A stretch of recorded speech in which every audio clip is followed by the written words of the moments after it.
La vamos a comenzar con va a ser una clase de ejercicio y el primero de ellos va a ser este que tenemos acá. Entonces, vamos a trabajar con una especie de bobina que va a ser de longitud infinita, ¿verdad? Y la corriente, la densidad de corriente, en vez de ser un cable, que generalmente es lo que uno se encuentra físicamente, va a ser una densidad de corriente superficial que va a estar colocada sobre ese cilindro, sobre un cilindro del radio R. El cilindro, recuerden, es infinito, para arriba y para abajo. Y va a haber una densidad de corriente superficial que le va a dar vueltas al cilindro. Va a ser ese vector va a ser paralelo al plano XY y el eje del cilindro va a ser el eje Z.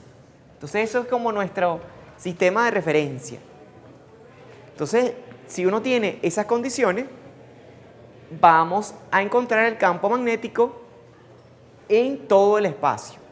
Eso es lo que se pide en este caso. Entonces, bueno, se oyen sugerencias, pues. ¿Por dónde comenzamos este problema?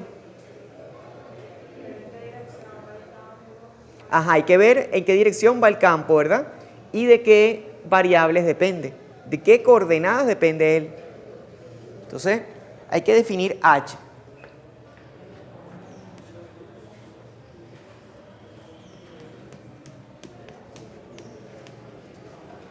Fíjense, para definir H, una buena forma de hacerlo es tratar de representar lo que es una bobina real.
Entonces, bueno, esas son las líneas de campo magnético para una bobina real, ¿verdad?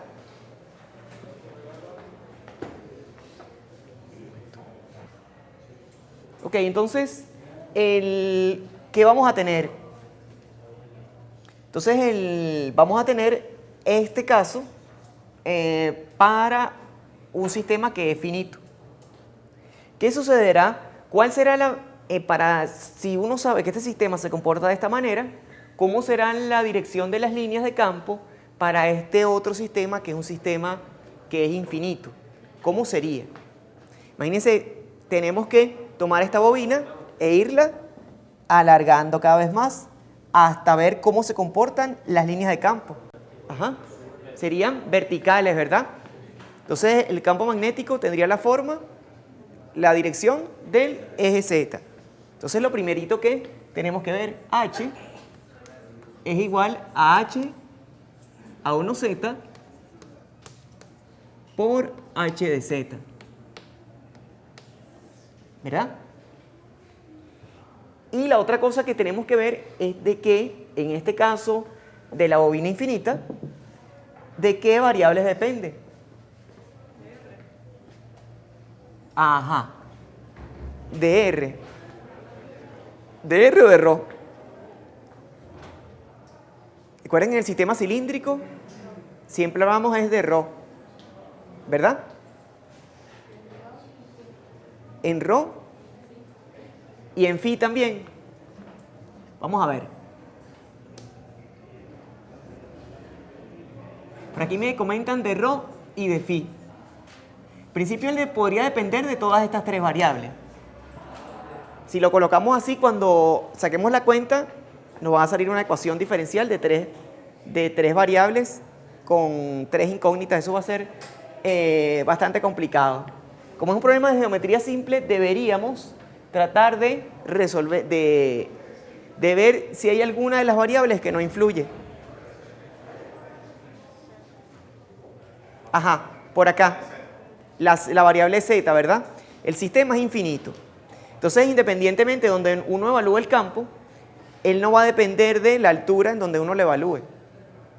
Entonces, este campo en particular no depende de z. Ajá, ¿de qué otra variable puede ser que no dependa? De phi. ¿Lo ven todos? ¿No? Fíjense, en el espacio, si uno ve esto de perfil,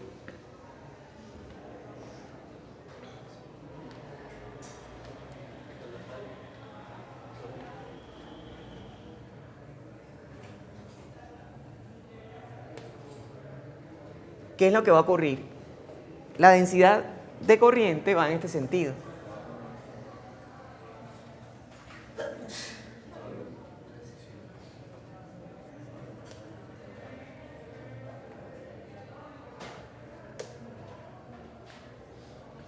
Si el campo va en la dirección de z, ponerlo aquí en rojo,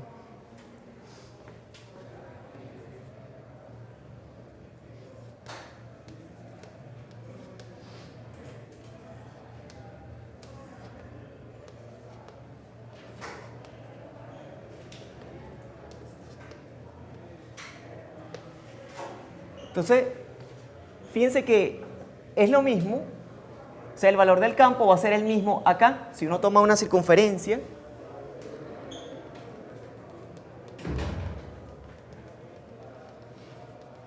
de radio constante, por ejemplo, que rodee al cilindro, el cilindro que da vueltas aquí,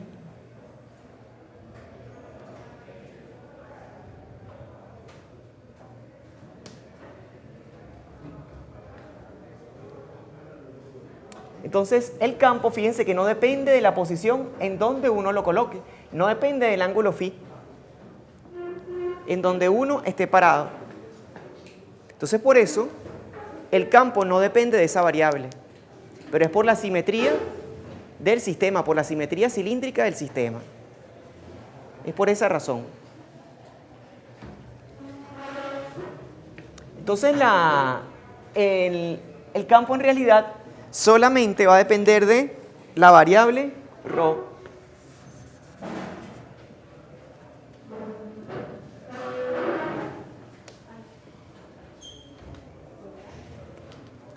Y así con eso podemos resolver, de esa manera. Los problemas de dos variables, eso lo vamos a ver exclusivamente en la última parte de la materia. Ahorita estamos viendo problemas de una sola variable. Pues los problemas de dos variables requieren otras herramientas un poco más complicadas, un poco más fuertes de trabajar. Entonces, bueno, ¿cómo hacemos allí? ¿Cómo encontramos, si ya tenemos definido el campo? Fíjense que esta es una de las partes más importantes del problema. La parte del problema donde ustedes deben pensar más. Definir el campo bien, después aplicar las ecuaciones de Maxwell, eso es más o menos carpintería, y después viene la parte de las condiciones. Las condiciones de borde también generalmente, si están claros en teoría vectorial, también es carpintería, pero siempre habrá una condición, la cual será la más complicada de trabajar. Aquí también vamos a ver que hay una en la cual hay que pensar un poquito. Entonces, fíjense, tenemos el campo acá. Entonces tenemos el volumen que está dentro del cilindro y el volumen que está afuera. O sea, el volumen que está dentro del cilindro y el volumen que está afuera. Entonces son dos volúmenes que tenemos que trabajar. Entonces, como esto es un problema básicamente de corrientes que no varían en el tiempo, problema de estática, entonces la ley que nos va a servir para resolver eso es la ley de Ampère. Las derivadas con respecto al tiempo se anulan Y la ley de Ampère-Maxwell queda representada de esta manera. Entonces, ¿qué hacemos ahora? Bueno, vamos a resolver esa ecuación.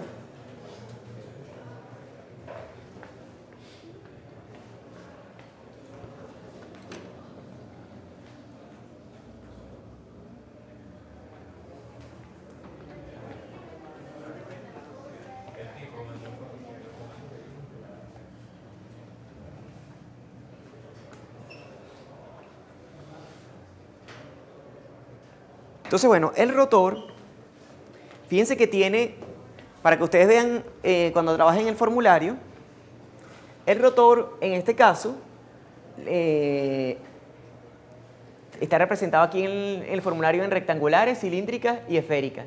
En coordenadas cilíndricas, cada una de las componentes son estas que están acá. Las tres componentes del vector rotor, del campo rotor, son estas tres.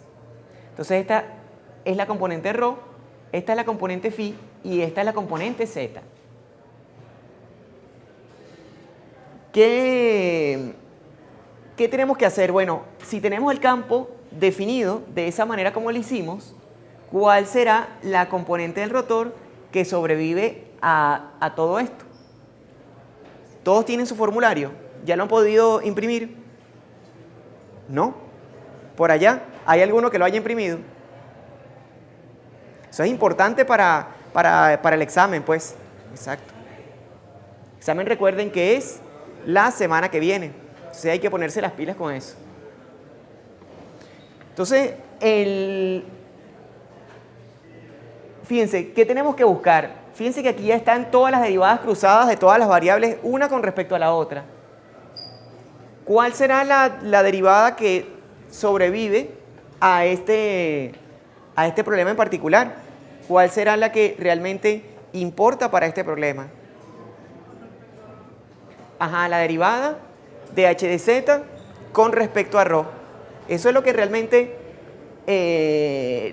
importa. Y todas las demás derivadas se hacen nulas.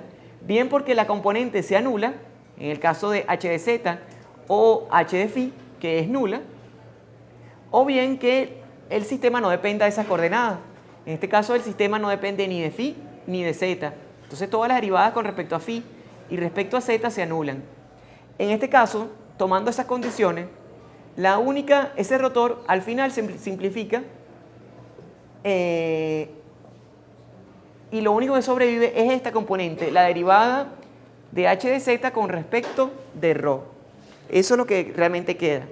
Y esa derivada está relacionada con la componente φ del campo H. O sea que ese rotor de H, el rotor de 1z, h de z de ρ, termina siendo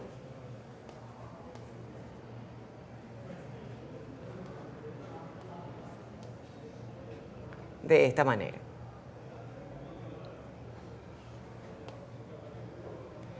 En nuestro caso, esta J es igual a 0. Este problema no tiene densidades de corrientes volumétricas.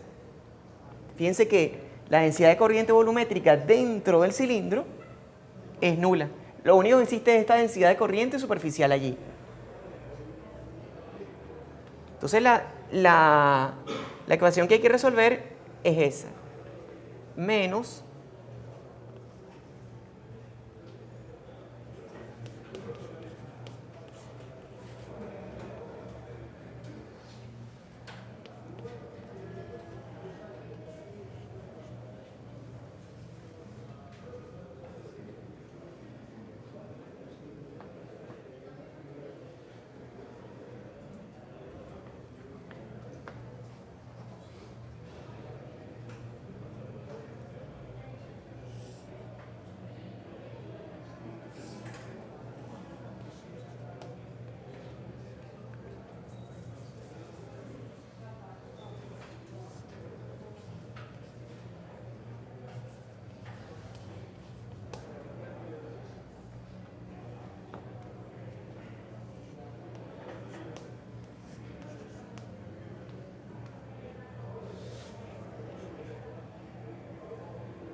Entonces, bueno, esa es la ecuación diferencial que hay que resolver, ¿no?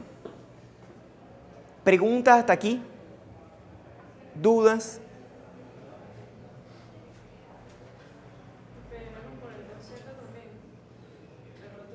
Ajá, el rotor tiene componente en Z, que es esta que está acá, tiene componente también en ρ.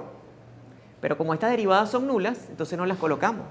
Pues el sistema no depende, no tiene componentes en φ, ni tiene componentes en ρ. El campo no tiene componentes ni en φ ni en ρ. Entonces por eso es que se anulan. Igual acá, no depende de la variable φ ni depende de la variable z. Entonces por eso es que se anula. Nada más sobrevive esta componente.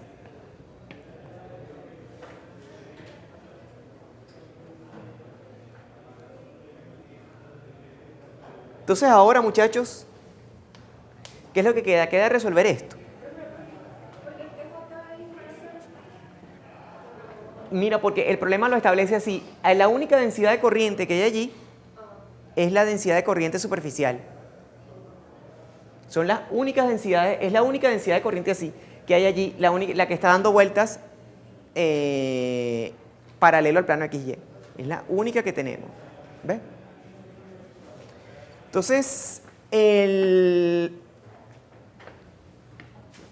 Entonces, bueno, ¿qué vamos a tener? Es igual a 0, ok, en ambos volúmenes, y tenemos que resolver eso. Entonces, si fíjense que esto es una ecuación vectorial, pero bueno, uno puede convertirla en una ecuación escalar. La derivada de h de z con respecto de ρ es igual a 0.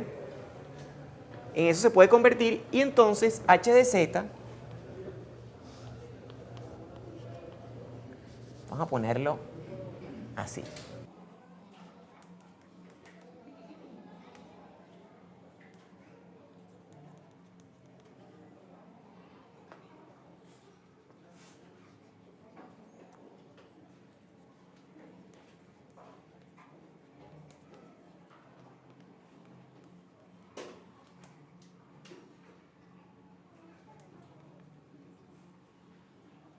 Entonces h de z queda definido de esa manera.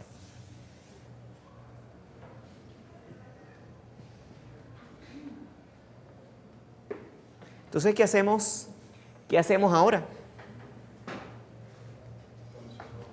Ajá, las condiciones de borde, ¿verdad? Entonces, en este caso, ¿cómo será la condición de borde? ¿Cuál de todas las que tenemos ahí anotadas será la que con la que tenemos que trabajar? ¿Cuál es la más importante? La que contiene acá, ¿verdad? Exactamente. Entonces, tenemos 1n cruz h evaluado igual s más h en s menos igual acá.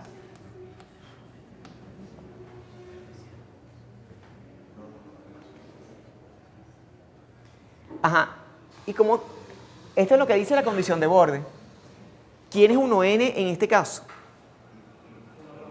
1ρ, ¿verdad? 1n es el vector perpendicular a la superficie. Entonces, en este caso, 1ρ. H evaluado del lado externo del cilindro, ¿quién sería?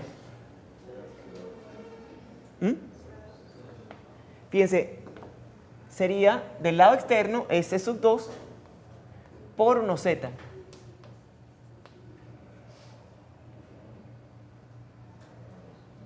Evaluado, por supuesto, en ρ igual R más. Y de este lado, C sub 1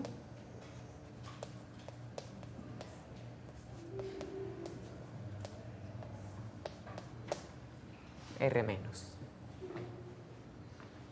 Y esto debe ser igual a la densidad de corriente superficial que esté allí, que es K sub 0 por 1z.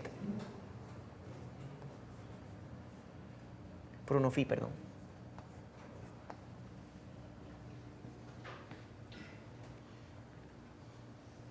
Entonces, bueno, eso es lo que hay que resolver. Aquí es importante, fíjense que está 1ρ multiplicando cruz 1z. Aquí es importante saber en qué dirección van esos vectores.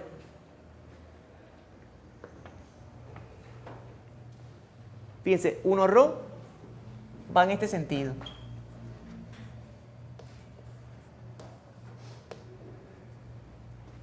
Y 1z va hacia arriba. Entonces parece que 1ρ multiplica a 1z, y en qué dirección aparecerá la dirección resultante. Ajá, menos 1 phi, ¿verdad? ¿Lo ven todos? ¿Sí? Entonces es multiplicar este vector blanco por este vector rojo. Entonces al final nos va a dar menos 1 phi. Entonces al final toda esa resta da menos 1 phi c sub 2 más c sub 1, 1 phi, igual a k sub 0 por 1 phi. En otras palabras, esto es c sub 2, c sub 1, menos c sub 2 más c sub 1 es igual a k sub 0.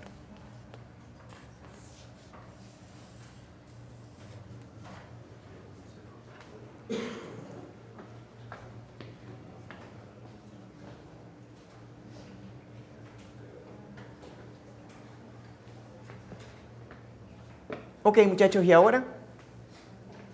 ¿Y ahora qué hacemos? Deberíamos encontrar otra condición. ¿Ah? El campo es cero en la superficie. ¿Por qué no? En la superficie puede ser que no. Pero En el centro, mira, este es un problema distinto a los que hemos visto anteriormente. Fíjate que aquí el campo, él gira. Y ese giro produce un campo magnético que va en este sentido. Es difícil de pensar que el campo sea nulo en el centro del sistema. Porque este es un problema distinto. La corriente va en este sentido. Ella gira y genera un campo hacia arriba. No es muy claro imaginarse que sea nulo en el centro. Ajá, cerca de la superficie, bueno, está la condición de borde. Nos falta un sitio para evaluar. En el infinito, ¿verdad? pero si crece infinitamente igual no va a quedar problema. Claro, pero él puede ser infinito, pero a la medida que tú te alejas, más chiquito se vuelve. ¿Ves la cuestión? Más delgado, cada vez más delgado, más lejos se ve. A diferencia de los planos, por lo menos si uno tiene uno de los planos, cuando resolvimos un problema de las clases pasadas, el plano eléctrico infinito, el plano cargado uniformemente con la densidad de cargas superficial, uno mientras más se aleja de ese plano, igual siempre ve el mismo plano. O sea, el campo no disminuye con la distancia, porque mientras más uno se aleja, más superficie capta. Entonces por eso no disminuye. Pero eso es solamente en el caso del plano. En el caso del cilindro no es así. Uno mientras más se aleja, exactamente, porque está limitado en una sola coordenada. Uno mientras más se aleja, más pequeño lo ve, más chiquito lo ve. Entonces, por esa razón, el límite, aquí lo que falta tomar es que el límite, cuando ρ tiende a infinito de h,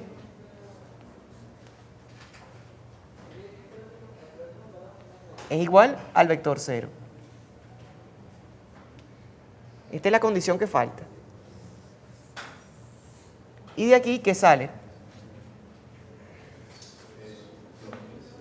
¿Mm? Exactamente. C sub 2 tiende a 0. Exactamente. Entonces, bueno, de ahí sale también que C sub 1 tiende a K sub 0. Entonces, bueno, el campo, al final, dime.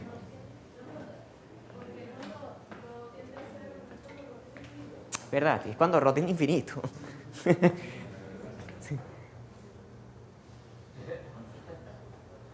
Qué mal. Bueno, está el... Ok, entonces tenemos esta expresión y de allí sale esta conclusión, pues. Por esta relación, por este hecho, entonces C sub 2 debe ser igual a 0 porque H tiende a... es constante en todo ese volumen y C sub 1 tiende a K sub 0. Entonces, al final, H va a tener la forma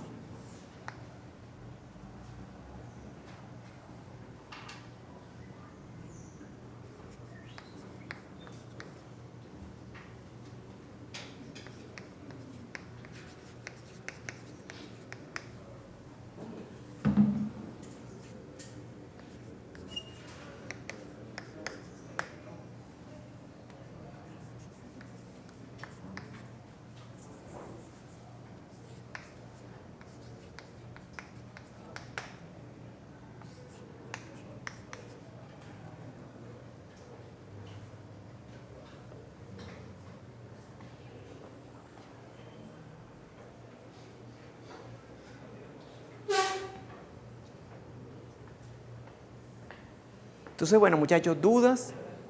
No, pero estaría quebrándose una condición de continuidad, las condiciones de orden al decir que después del R ya cero habría una discontinuidad del campo, ¿no? Claro, por supuesto que hay una discontinuidad del campo. La densidad de corriente es la que produce la discontinuidad.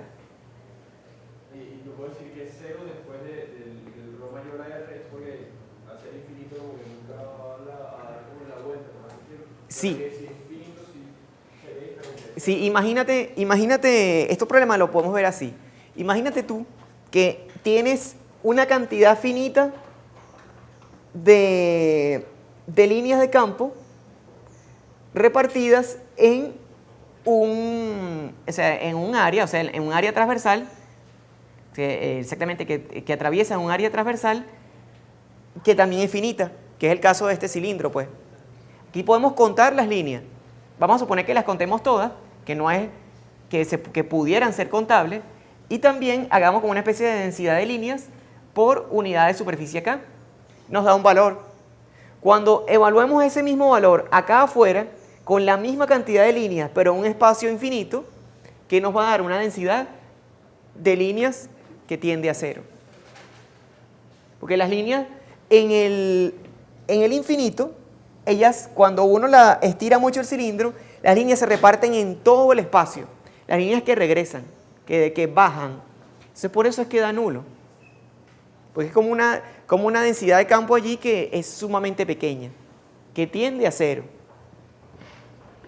Esto en la realidad, por supuesto, que no es así porque las líneas de campo generalmente son, o sea, los imanes, las bobinas que construimos, son de tamaño finito y evidentemente que ese fenómeno no sucede.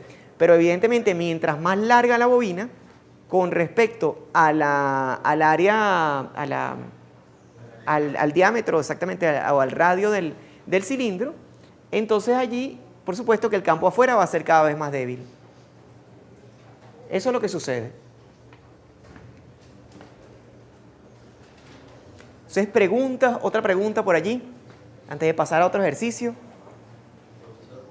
Ajá. Ajá, recuerden una cosa, el valor de K sub 0 para el examen seguramente va a tener un valor predefinido. Lo que viene él es, las unidades de él son amperes sobre metro. Ese es dependiendo, fíjate, aquí puede estar circulando, en el caso real, una cantidad de amperios por esta. Vamos a suponer que sea una bobina real que esté trabajando, que esté funcionando allí. Entonces hay una cantidad de amperios que van girando en cada cable. Entonces habría que ver cuál es el diámetro del cable, cuántos cables hay por unidad de longitud. Y entonces a partir de allí calcular cuál es la densidad de corriente superficial. O sea, esa densidad viene dada en amperios sobre metro. Vamos a suponer que aquí tengamos de aquí a acá hubiese 3 metros y acá tuviésemos 9 cables transportando cada uno 1 amperio. Entonces tendríamos 9 amperios entre 3 metros. Eso sería 3 amperios sobre metro.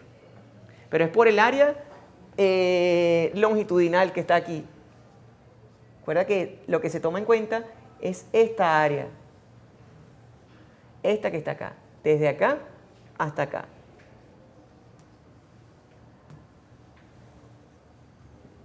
O sea, la densidad de corriente superficial, entonces, es la cantidad de amperios que pasan a través de esta recta que está acá, de este segmento, entre la longitud del segmento. Es así. Entonces vienen amperios sobre metro.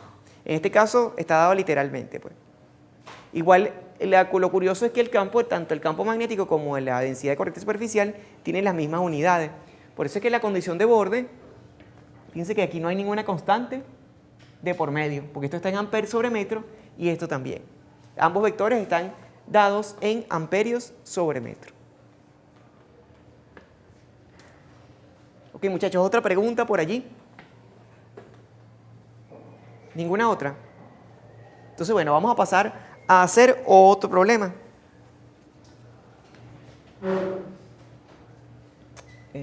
Ok.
Fíjense, ahora tenemos este problema que está acá.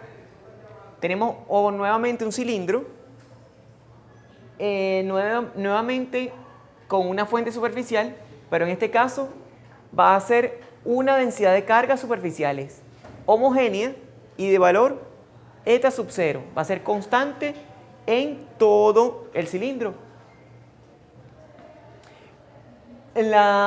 También va a existir una densidad de cargas filamentosa que le vamos a llamar lambda sub 0, que está distribuido en todo este eje que está acá. Por supuesto, tenemos que, para poder resolver de manera más cómoda, asumir que ese eje de rotación es el eje Z. Y por supuesto, la misma geometría del problema pasado. Aquí vamos en la dirección 1 ρ.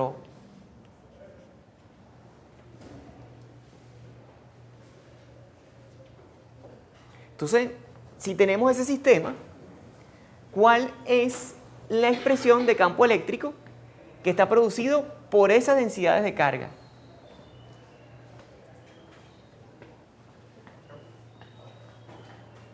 ¿Cuál será? ¿Cómo comenzamos ese problema? También se puede hacer por superposición, pero es más complicado, o sea, no es... Sí, eso es importante que ustedes sepan. cualquier problema que planteemos con diferentes sistemas de cargas o de corriente, ustedes lo pueden hacer con superposición. Primero resuelven el sistema para una sola fuente, después lo resuelven para otra, y después suman todos esos campos. Lo que pasa es que tienen el problema de que generalmente esas fuentes están ubicadas en volúmenes distintos. Generan ellas de por sí, generan volúmenes distintos. Si son superficiales, entonces va a haber un volumen en que va a generar, que ella va a tener una expresión y la otra fuente va a tener otro volumen en que ella va a generar otras expresiones. Por ejemplo, vamos a ver. Por ejemplo, un problema donde esté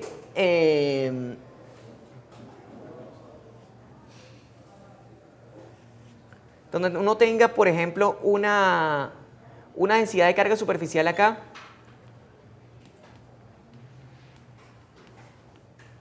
Fíjense que si uno lo hace por superposición, la densidad de carga superficial lo que genera son dos volúmenes.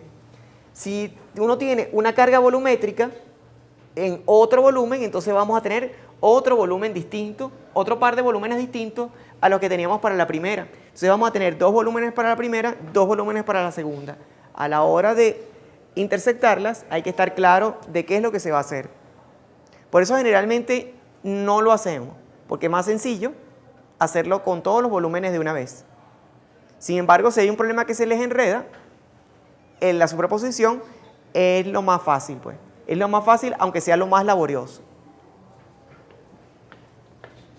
Entonces, bueno, aquí lo vamos a hacer de la manera tradicional. Entonces, vamos a tener ese problema allí.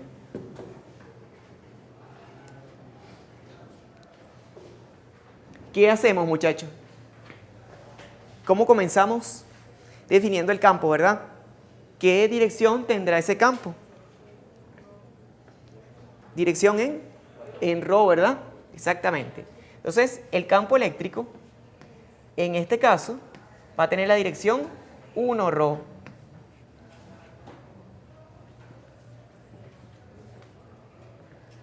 Y por supuesto, componente E sub ρ. ¿De qué parámetros va a depender? Si el sistema es infinito para arriba y para abajo, entonces va a depender es de ρ.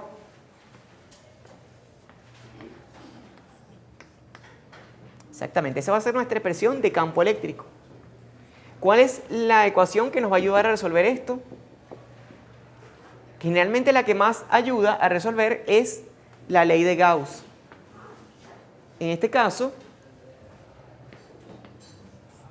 la divergencia de epsilon 0 E es igual a ρ sub B.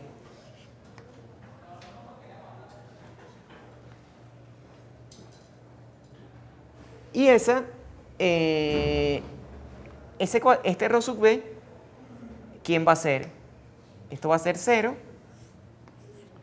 para, voy a ponerlo,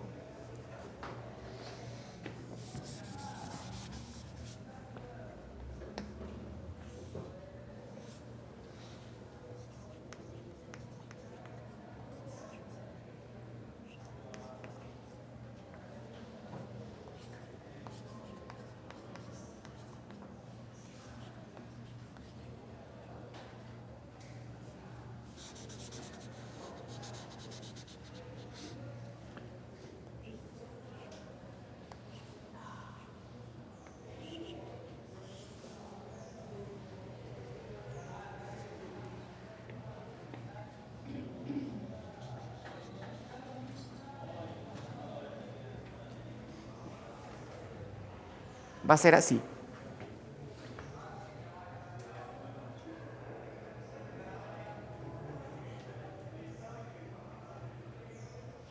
Entonces, esa divergencia, al introducirle esto, ¿qué es lo que nos queda? Fíjense que la divergencia está acá en coordenadas cilíndricas.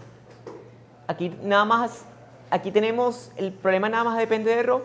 Entonces, esta es la componente que sobrevive para nuestro caso. Entonces la divergencia de epsilon sub 0, 1 rho,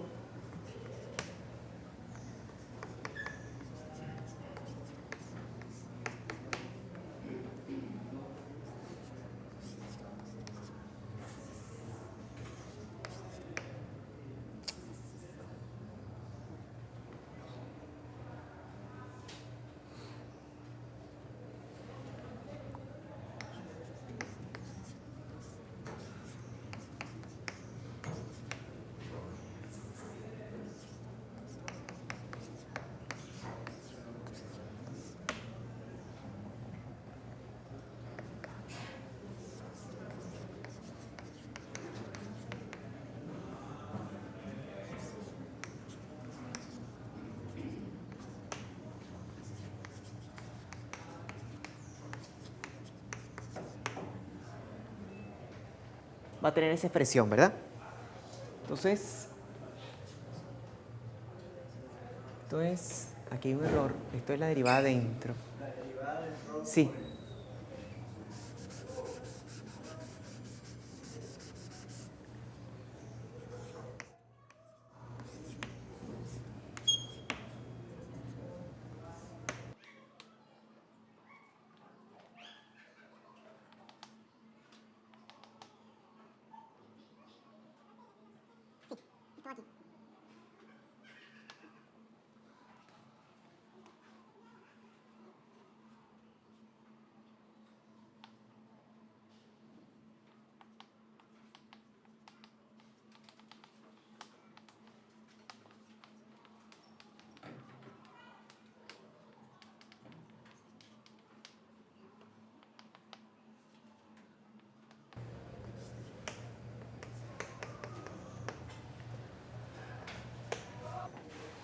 El epsilon sub 0 lo podemos dejar allí o podemos pasarla una vez dividiendo, pues como se quiere. Entonces, lo que queda ahora es encontrar las constantes C sub 1 y C sub 2. Entonces, debemos aplicar las condiciones de borde. Vamos a hacer la que ya sabemos. La condición de borde 1 rho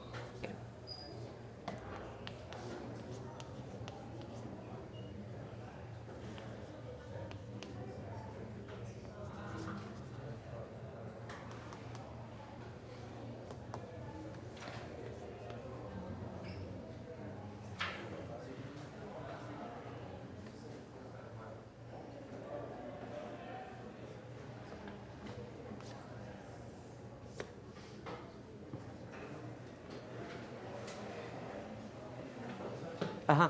Una pregunta, no sé si sea muy básica o cómo sea.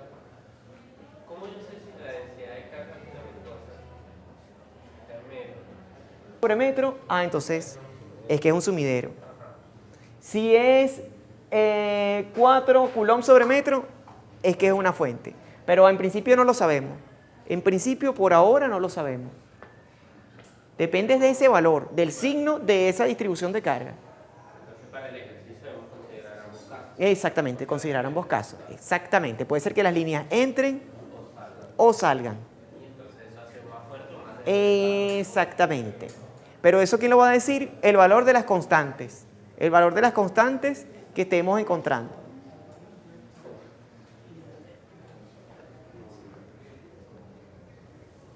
Ok, muchachos, entonces ya llegamos, ya hicimos todo lo que era la parte mecánica del ejercicio. Hicimos toda la parte mecánica del ejercicio. ¿Qué más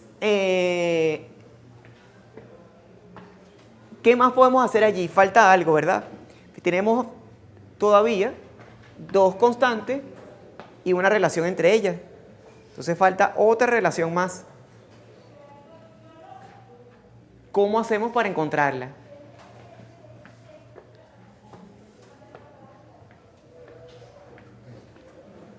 Si la densidad si la densidad de carga filamentosa no existiera, ¿cómo resolveríamos? Cero en el origen. Exactamente, el campo debería ser nulo en el origen.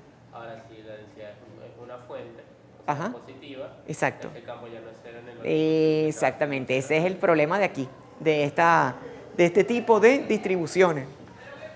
Entonces, ¿qué tenemos que hacer? Deberíamos, esa constante C sub 1, ¿qué sucedería? Si esta constante C sub 1, fíjense que está definida para el volumen ρ menor que R, y es de alguna manera la que define el campo en ese volumen. Entonces, el valor de C sub 1 debería estar relacionado con el valor de esta variable que está acá. Mientras más intensa esta densidad de cargas, aquí, mientras más fuerte, entonces esta C sub 1 debería ser mayor. Si esta densidad de cargas fuese nula, así como estábamos tratando hace rato, C sub 1 debería ser 0. C sub 1 debería ser 0 porque el campo se anularía en el origen. Entonces, ¿cómo definimos eso? Bueno, para eso vamos a tener que buscar las ecuaciones de Maxwell en forma integral. Así como en clase vimos cuando vimos la primera parte, que habían unas integrales para cuando las fuentes y los sumideros eran concentrados o distribuidos en un filamento, igualito hay que hacer aquí con las ecuaciones de Maxwell. Esa es la manera en que hay que resolver. Es un problema, un problema nuevo. Entonces, fíjense, ¿cómo habíamos visto que se resolvía? En clase vimos que... Exacto. En el caso de la distribución filamentosa, en el caso de que fuese una distribución... Fíjate que el campo eléctrico es un campo que es irrotacional. O sea que de alguna manera las líneas del filamento salen hacia afuera o entran. En el caso del filamento que es recto, entonces uno pudiera definir una superficie en la cual todas las líneas de campo entren o todas las líneas de campo salgan.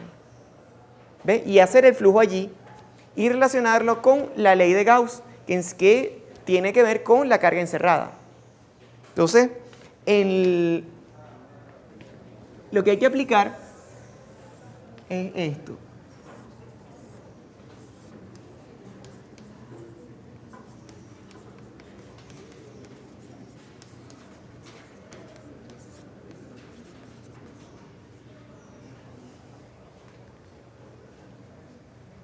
Entonces,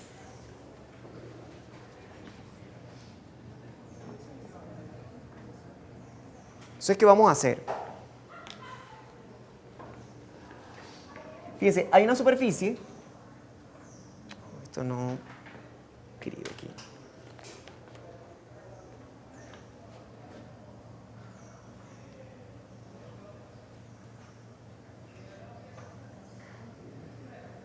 Hay una superficie que podríamos definir que encierre una determinada cantidad de cargas.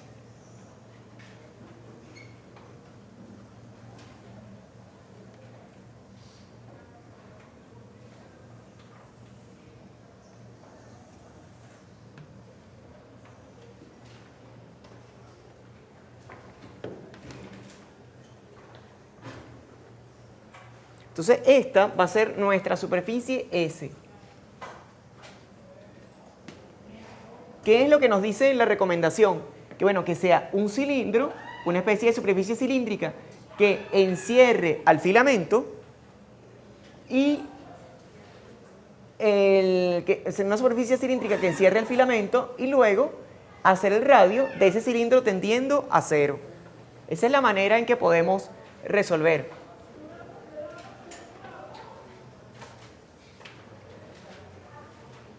Entonces, lo que tenemos que hacer es esta integral. Entonces, bueno, como la integral es sobre el cilindro tiene una cierta altura o una cierta longitud y tiene un cierto radio que lo vamos a hacer igual a 0. Y para definir la superficie, el ángulo debe girar, o sea, para terminar de definir la superficie, tenemos que girar desde 0 hasta 2pi y ir desde z igual 0 o hasta z igual L. si estamos haciéndolo de longitud L, ¿no?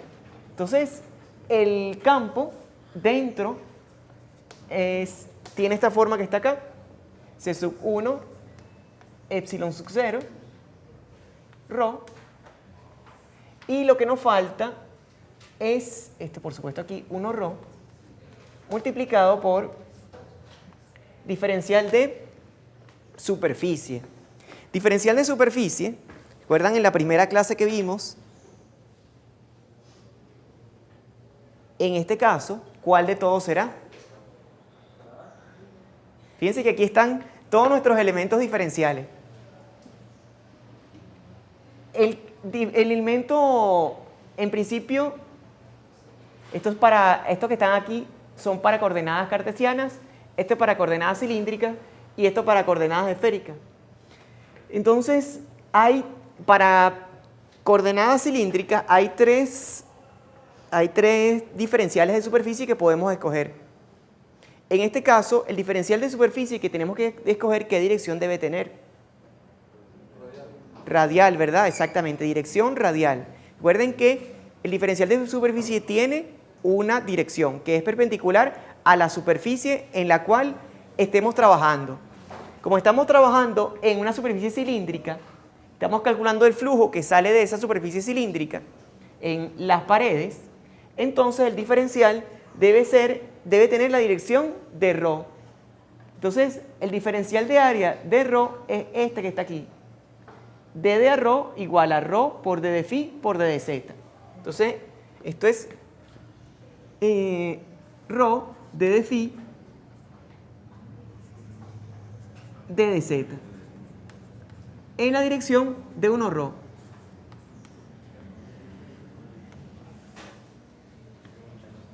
Eso es lo que va en el diferencial de superficie. Y la carga encerrada en este cilindro que está aquí, ¿cuál será? Ajá, lambda sub 0 por L. Exactamente.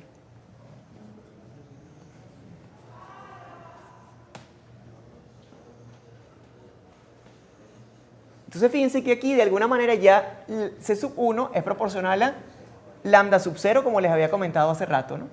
Y lo que hay que resolver es esta integral que está aquí. Ajá.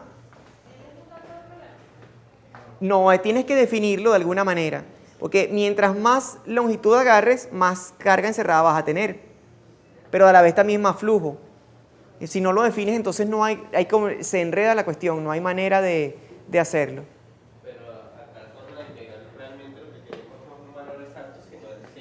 Exactamente, y el valor de C sub 1. El valor de C sub 1. Fíjate que aquí aparece ya proporcional C sub 1 con lambda sub 0. ¿Ves que si hay una relación entre ellas? Entonces, ustedes que son expertos, muchachos, ¿cómo queda esa integral allí? Tiene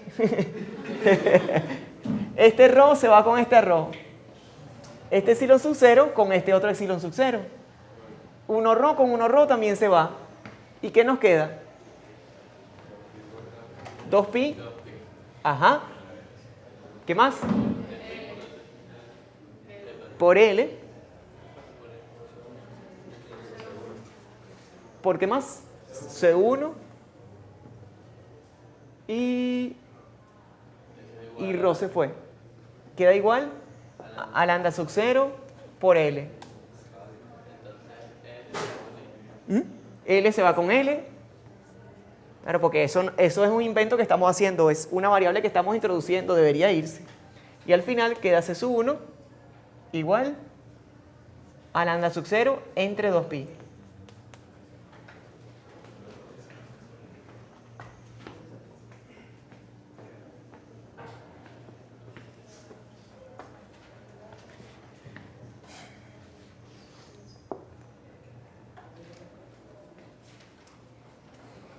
Ok, muchachos, entonces, si tomamos esta otra ecuación, el valor de C sub 2 es eta sub 0, R, más lambda sub 0, entre 2pi. Fíjense, muchachos, que es importante estar chequeando, estar muy pendientes de las unidades. Fíjense, lambda sub 0 viene dado en coulombs sobre metro.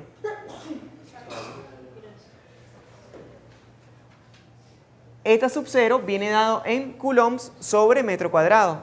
Al multiplicar por R, entonces da coulombs sobre metro. Entonces, pareciera que a nivel de unidades estamos bien, pues. Que todo es consistente. Eso es importante, sobre todo para los exámenes. Si uno se equivoca en algo, tiene que estar pendiente de esos detalles. Eso es una manera eficiente de uno autocorregirse. Entonces, bueno, ¿qué sale? E igual.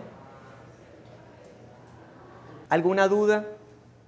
Fíjense que en la guía tenemos hay varios problemas con singularidades. Singularidades en el origen, singularidades en filamentos. Es bueno que los resuelvan.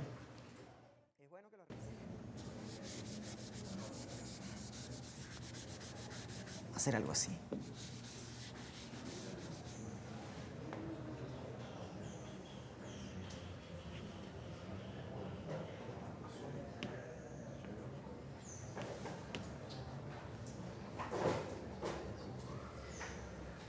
Ok, muchachos, entonces, imagínense ustedes, esto es un campo eléctrico, fíjense este problema. Este es un campo eléctrico que tiene esa expresión que está allí. Una parte está dada en coordenadas cilíndricas, otra está dada en coordenadas esféricas. Y tenemos que encontrar, aquí lo que se pide en realidad, es encontrar las fuentes que generan a ese campo. O las fuentes o los sumideros que generan a ese campo. Este es otro tipo de problema que puede aparecer en el examen. Entonces, ¿cómo hacemos allí? ¿De qué tipo de fuentes podrán existir de acuerdo a la forma de ese campo que está allí?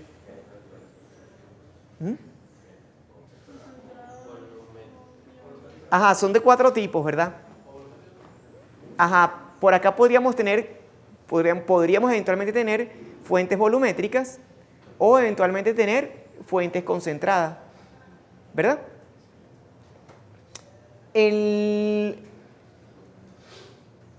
Pueden ser concentradas en realidad. Fíjense, tenemos singularidades dentro del campo. No, ¿verdad?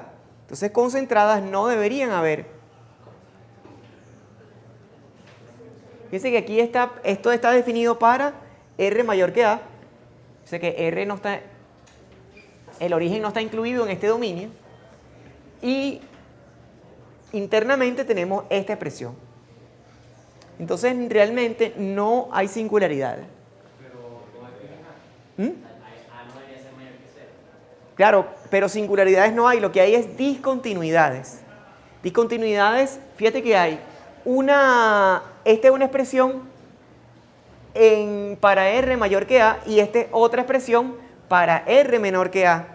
Entonces, no, pero el radio A es el radio del círculo, ¿eh? Recuerden que R es una coordenada que siempre va de 0 a infinito, pero nunca es negativa, pues. Si R fuera en vez de mayor que A, mayor o igual que 0, si hubiera 1 en... Exactamente. O sea, el radio A es este radio.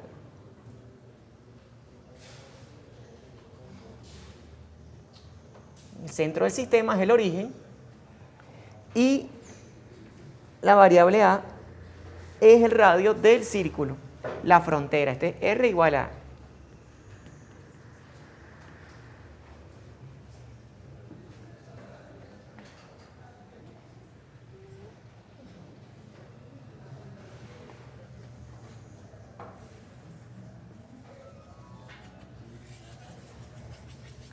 Entonces, ¿qué tenemos? Tenemos una discontinuidad en R igual a.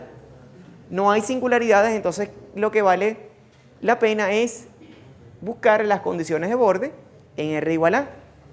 Y la otra condición que habría que encontrar es la divergencia del campo eléctrico para conseguir las densidades volumétricas de carga que corresponden para cada caso. Entonces, fíjense, para este caso en particular, vamos a tener entonces, si queremos calcular la densidad de corriente cargas volumétricas, entonces eso va a ser igual a ¿quién? A la divergencia de epsilon sub 0 por E. Entonces la pregunta aquí, en realidad, ¿cuáles son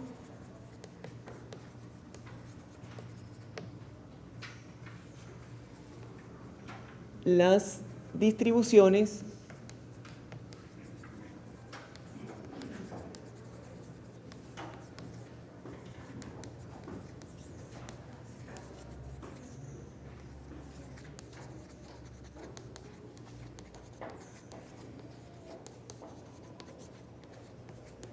Entonces, hay que empezar es por aquí.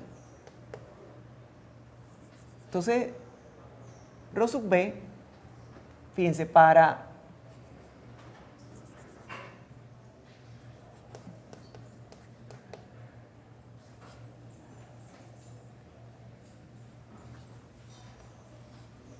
R menor que A, para 0 menor que R menor que A,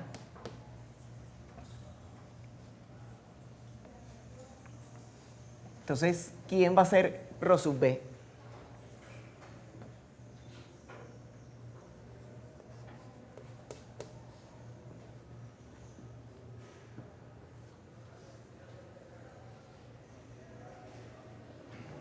Fíjense, aquí tenemos esta primera parte. Fíjense que para R menor que A el campo tiene una sola dirección y está en la dirección de Z. Entonces, ¿cuál será la divergencia de ese valor?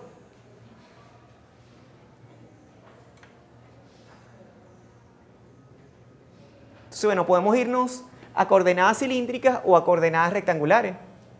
En todo caso, esa es la componente Z del campo. La componente Z del campo.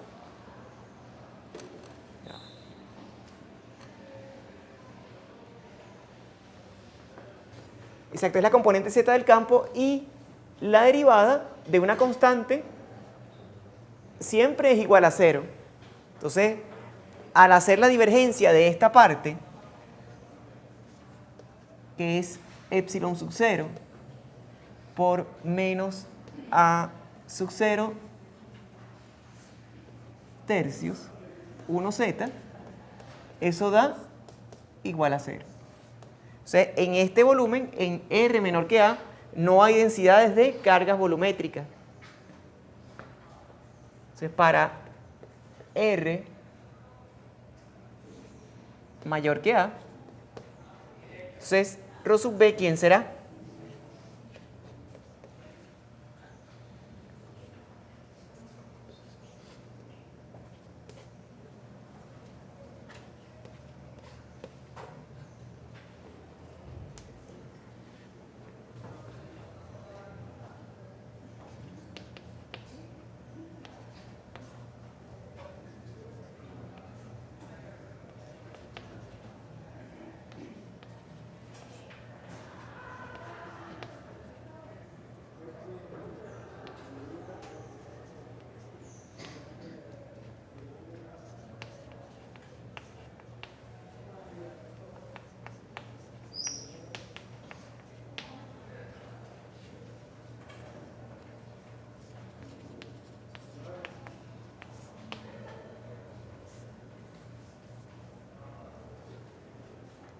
Entonces, para R mayor que A, tenemos es que aplicar la divergencia a este término que está allí.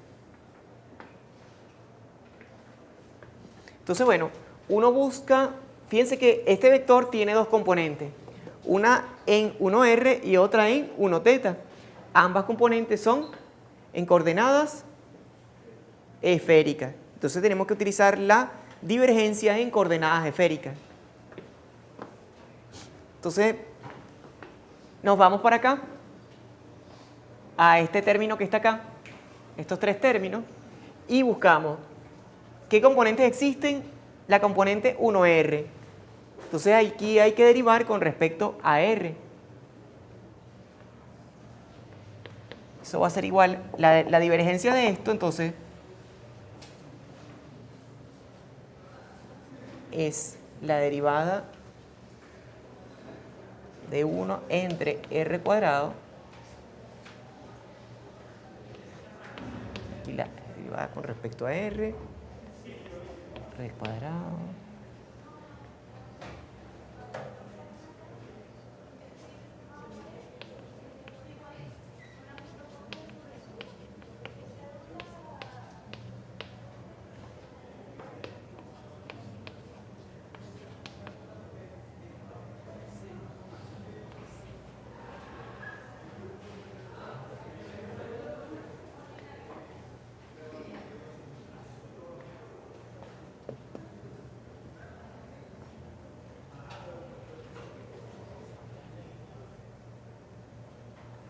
ok, eso es lo que se refiere a este término, que compone la componente R, y ahora la componente de teta, que es esta que está acá.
Exactamente, R cubo.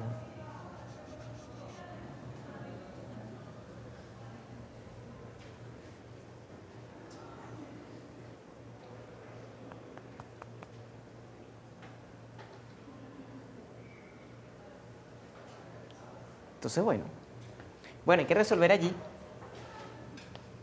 simplificar y ver cuánto da. Pero, en principio, este es el procedimiento que tenemos que aplicar, ¿no? O sea, este tipo de problema, lo que siempre es seguro que hay que visualizar es ver si hay densidades de cargas volumétricas o no. Ya vimos que en este volumen, aquí adentro, aquí adentro no había densidad de cargas volumétricas. Afuera, aparentemente sí las hay. Este operador no, parece que al final puede dar algo distinto de cero, ¿no? De todas maneras hay que resolver y ver cuánto da, ¿no? Es que por cuestión de tiempo ya no, mejor es no hacerlo. ¿Qué otra cuestión podemos hacer? ¿Qué nos falta por averiguar aquí? Las densidades de cargas superficiales. Entonces simplemente aplicar la condición de borde de este campo en la única superficie que hay. Entonces hay que ver la diferencia de campo eléctrico en la frontera para ver qué densidad de cargas superficiales hay allí. El campo es discontinuo en la frontera. Entonces, eta es igual a 1R, en este caso, por el campo evaluado en R igual a más, campo evaluado en R igual a menos. Dime. Esto aquí abajo da 0. ¿Ya sacaron la cuenta? Ya me imaginaba.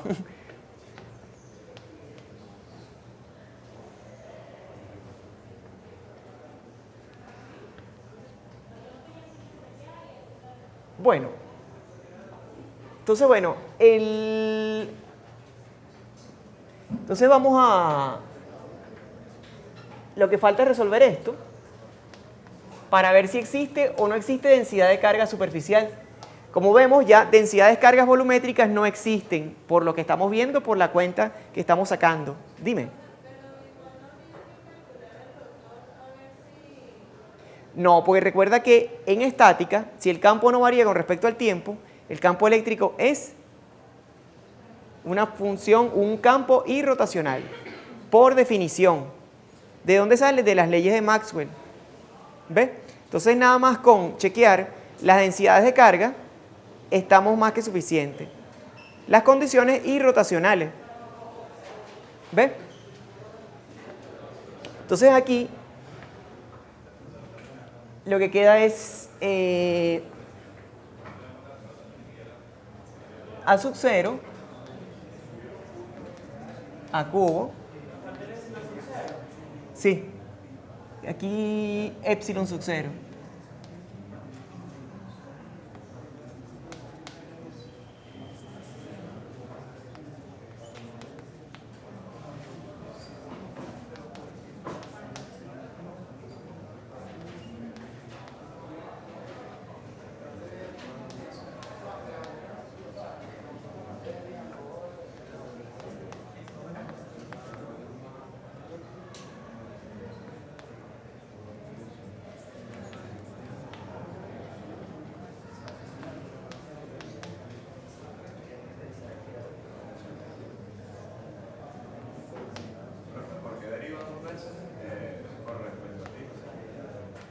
Con respecto a teta.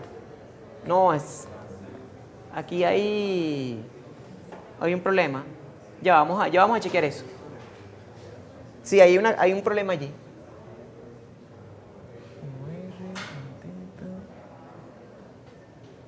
Menos...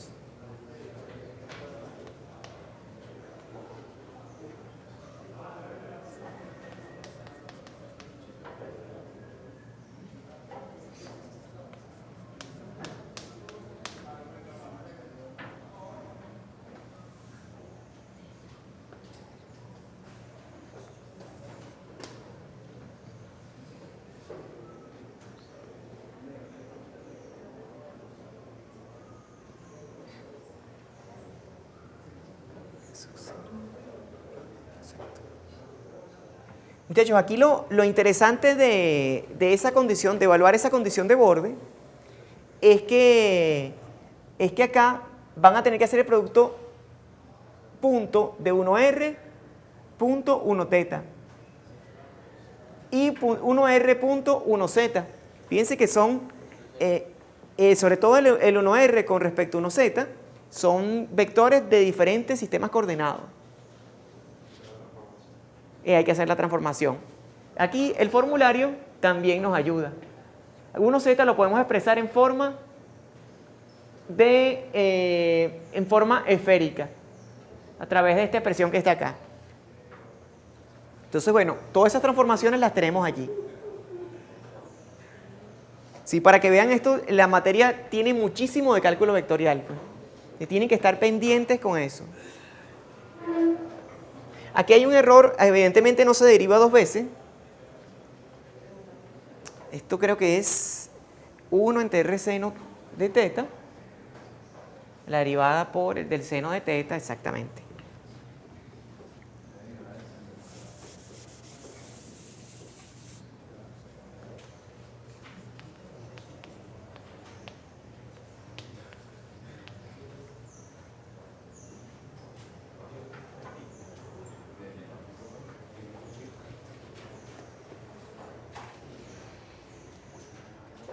Y aquí queda derivada del seno cuadrado, exactamente.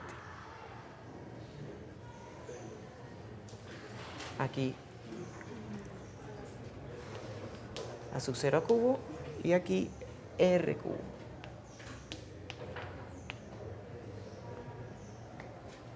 Exactamente. Ok, muchachos, preguntas. Ajá. Está evaluando en a más y a menos Exactamente. y en abajo puso R grande, ¿sabes? Eso es A. Exactamente, A. Eso, ¿no? Ok. Profe, esa dirección 1 en R que está haciendo el producto punto de todo eso. Ajá. Esta es la dirección de la superficie. De la superficie, esta. La que hace la interfaz entre los dos campos que son discontinuos. Las dos partes del campo. ¿Mm? El problema está ese dibujito. Sí. No, en realidad el dibujito deberían haberlo construido ustedes, ¿no? Claro. No, vale. La esfera. Solamente la esfera. La línea de campo no. Eso se hace con MATLAB. La línea de campo se hacen con MATLAB. Claro, y la parte de adentro sí, ¿no? Eso sí era fácil, ¿no? Esta. Iba en la dirección 1Z. Sí. Vaya, muchachos. Dijimos que no tomábamos en cuenta la componente rotacional porque el campo no depende del tiempo. Exactamente, el campo no depende del tiempo y el campo eléctrico cuando no depende del tiempo es un campo irrotacional puro. O sea que no vamos a trabajar con campos rotacionales. Cuando estemos hablando del campo magnético sin que varíe el tiempo, entonces es un campo rotacional puro. Igual el campo eléctrico, si el tiempo no varía, es un campo irrotacional puro. ¿Ok? Si varía una vez. Exactamente, si varía, entonces el campo eléctrico es mixto, pero no, eso no lo vamos a ver casi en la materia. ¿Ok? Muchachos, bueno, ya terminamos la filmación de hoy.